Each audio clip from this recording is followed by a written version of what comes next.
ఏవన్టీవీ Telugu news. Siddipet జిల్లా ములుగు మండల కేంద్రంలో బీజేపీ అధ్యక్షులు లక్ష్మణ్ గౌడ్ నేతృత్వంలో నాయకులు ఎంఆర్ఓ, ఎంపీడీఓకు వినతి పత్రం సమర్పించారు. కాంగ్రెస్ పార్టీ ఇచ్చిన 6 గ్యారంటీలు వెంటనే అమలు చేయాలని, రైతులకు తక్షణమే సరిపడా యూరియా అందించాలని డిమాండ్ చేశారు.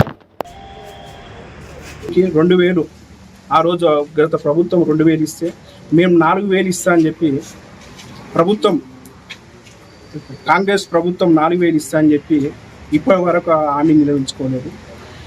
ముఖ్యంగా ఈరోజు మా ములుగు మండలంలో సుమారుగా ఈ రోజు వరకు పింఛన్లు రాని 500 పింఛన్లు ఉన్నాయి.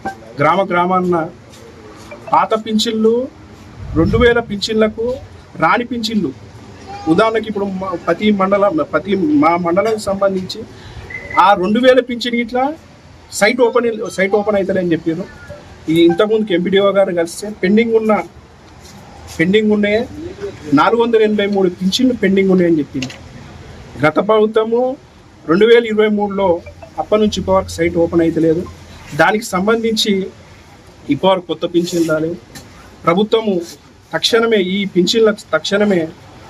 పింఛన్లు ఇమీడియట్గా ఓపెన్ చేయాలని రాష్ట్ర ప్రభుత్వాన్ని కోరుతున్నాం. ఇంకొక పథకం మహిళల పథకం. ఇంటికాడ గృహంలో ఇంట్లో ఉన్న ఒంటరి మహిళలకు కానీ వాళ్ళకి 2500 రూపాయలు ప్రభుత్వం ఇస్తామని చెప్పింది. ఇప్పటివరకు ఆ పథకం ఇప్పటివరకు రాలేదు. అట్లే పోతే వంట గ్యాస్ ప్రభుత్వం రాగానే, కాంగ్రెస్ ప్రభుత్వం రాగానే వంట గ్యాస్ సంబంధించి 500 రూపాయలకే వంట గ్యాస్ ఇస్తామని చెప్పారు. కానీ ఇప్పటివరకు ఆ హామీ కాంగ్రెస్ పార్టీ ఇప్పటివరకు హామీ చేయలేదు.